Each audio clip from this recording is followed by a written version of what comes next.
వెంకటేష్తో industry hit కొట్టేసిన అనిల్ రావిపూడి ఇప్పుడిప్పుడే సంక్రాంతికి వస్తున్నాం మేనియా నుండి బయటకు వస్తున్నాడు. ఇక ఈ మూవీ తరువాత అనిల్ రావిపూడి మెగాస్టార్ చిరంజీవి ప్రాజెక్ట్ మీద ఫోకస్ పెట్టాడు. ఇప్పటికే ఈ మూవీ పనుల్ని ఆల్రెడీ స్టార్ట్ చేసినట్టుగా తెలుస్తోంది. సంక్రాంతికి వస్తున్నాం సినిమా 300 కోట్లకు పైగా గ్రాస్ సాధించి ఇండస్ట్రీ హిట్గా నిలిచింది. ఒకే భాషలో రిలీజ్ చేసి ఈ రేంజ్ వసూళ్లు రాబట్టిన చిత్రంగా సంక్రాంతికి వస్తున్నాం ఎన్నో రికార్డుల్ని క్రియేట్ చేసింది. రీజనల్ ఫిల్మ్స్ కేటగిరీలో సంక్రాంతికి వస్తున్నాం ఇండస్ట్రీ హిట్గా నిలిచింది.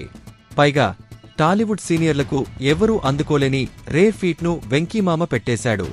వాల్తేరు వీరయ్యతో చిరంజీవి 200 కోట్ల గ్రాస్తో టాప్లో ఉండేవాడు. కానీ ఇప్పుడు వెంకీమామ ఇలా 300 కోట్ల టార్గెట్ పెట్టాడు. సంక్రాంతికి వస్తున్నాం సినిమా బ్లాక్ బస్టర్ హిట్ తర్వాత ఇప్పుడు చిరంజీవితో అనిల్ రావిపూడి చేస్తున్న ప్రాజెక్ట్ మీద మరింతగా అంచనాలు పెరిగిపోయాయి. తాజాగా జరిగిన సంక్రాంతికి వస్తున్నాం విక్టరీ వేడుకలో దర్శకేంద్రుడు రాఘవేంద్రరావు మాట్లాడాడు. ఈ క్రమంలో సంక్రాంతి అనే దాన్ని మాత్రం వదిలిపెట్టకని అనిల్ రావిపూడికి సలహా ఇచ్చాడు. మెగాస్టార్ చిరంజీవి సినిమాకు సంక్రాంతి అల్లుడు అనే టైటిల్ పెట్టు అని రాఘవేంద్రరావు సూచించాడు.